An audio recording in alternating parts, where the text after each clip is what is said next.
I am going to describe the difference between narrativism, encyclopedia, backstory and context, indexing and modularity, collections, nostalgia, caution and skepticism, paranoia. Dogmatism versus metaphors and visual aphorisms, the mind and panpsychism, narrowness and convergence, symbology, archetypes and stereotypes, synchronicity and parapsychology, apocalyptic visions. Firstly, to understand this distinction, we have to loosely define these two introverted perception processes. Let's begin with introversion versus extroversion. Dr. Carl Jung said, "The extrovert bases himself on the value of the outer object, the introvert on that of the inner object." The extrovert is controlled by his relation to the thing without, the introvert by his relation to the thing within. So, what this means is that introversion and extroversion have no relationship to surface-level traits such as being shy, social isolation or being quiet, and rather have a more intuitive meaning by introversion's relation to the subject and extroversion's relation to the object. It is only through consciousness that the discrimination between inner and outer experience is achieved, and only by consciousness that a man can know he is connected with the outer object to the neglect of the inner and vice versa. The conscious extrovert values his connection with the outer object and fears his own inner self. The introvert has no fear of himself, but great fear of the object, which he comes to endow with extraordinary territories. Redefining Intuition by J. E. Sandoval. Definition 1. Implicit knowledge. Knowing things while lacking explanation. Having hunches and premonitions. Having a sixth sense. Being in touch with the unconscious. Relying on impressions. Being perceptive of what lies behind the immediate. CT answer, no. This definition is akin to the dictionary description of intuition, which is the knowledge of something without conscious awareness of how that knowledge was constructed or where it came from. However, this definition applies to the activity of every unconscious function we possess. The workings of our minds are altogether mysterious to us, and every part of us that is not raised into consciousness will be experienced by us as a sixth sense and an intuition that we have. Consciousness is what elucidates the dynamics behind our hunches and impressions. Thus, this description more appropriately applies to the unconscious in general. Diving into the unconscious will have the same effect, regardless of type. However, this definition could even apply to conscious faculties if they exist in a nonverbal or non-analytical format. For example, a person trained in a martial art may move their body through intuition, feeling out what to do next without being able to explicitly articulate why their choices were the right ones. Definition 2. Creativity. Strong imagination. Creativity. Making inspirational leaps. Having many aha moments.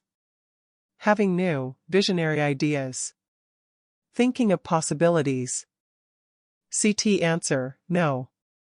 This is not related to N in CT. If we were to correlate this behavioral set to a function, the tendency to generate new ideas, to be creative and to have strong imagination have greater parity with parts of P's generative ability. Our database shows that SE and NA lead types are the most highly represented in domains such as music, dance, painting, and many other arts. Both SE and NA are creative and imaginative functions. Definition 3. Abstract thinking. Preferring to think abstractly rather than concretely. Having an affinity for the conceptual. Thinking about hypotheses. Focused on theories rather than facts. Enjoying metaphors more than physical things. CT answer, no. Abstract thought is perhaps the defining hallmarks of human beings, as the entirety of the human mind is an abstract representation of reality. Most of the time, the information we contend with carries various levels of abstraction, as abstraction is involved in the registration of any general idea or concept. Abstraction is necessary for our basic linguistic capacity, and is not related to intuition or sensation in CT. A personal inclination towards higher abstractions, such as what we find in philosophy, metaphysics, theology, ethics, mathematics, and the like, are also unrelated to intuition or sensation metabolism. Worldview, introverted perception. Worldview, introverted perception, as the lead process. The introverted perception process, being likewise fluid, does not subscribe itself to the rigidity that the judgment processes produce, yet, due to being a reactive process, it reduces activity in the body. This fluid reduction of momentum leads to a type of density in the body that may be best described as viscosity. It does not produce a sudden halt in the body, but instead the body drifts heavily with the inertia of the explorer process and its energy.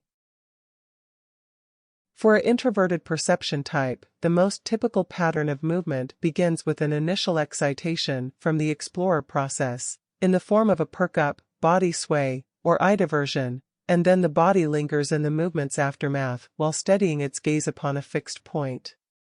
Such excitations are much less energetic than those of extroverted perception lead types, and far less frequent. As yet another example of the psyche's intimate connection with the face, and of the automatic crossover between it and the use of facial muscles, we see the action of scowling also performed when a person is more deeply and intently searching the bowels of memory.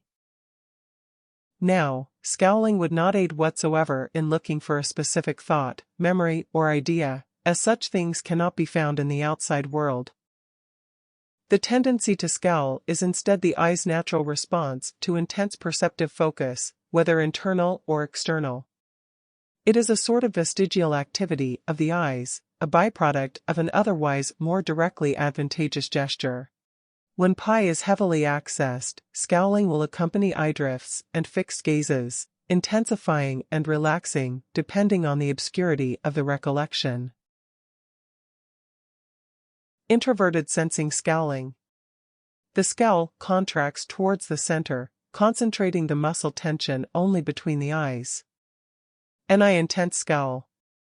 The pre-existing sharpness of introverted intuition's eyes, caused by the tension of the orbital region of the orbicularis oris, will be amplified by this additional contraction, generating a far more striking, and perhaps intimidating, complexion than introverted sensing scowl.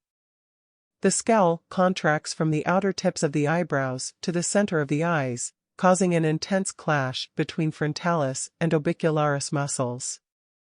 When introverted intuition speaks and transitions from one abstraction to another, it does so from a web of associations created uniquely by them and which may make little sense to others.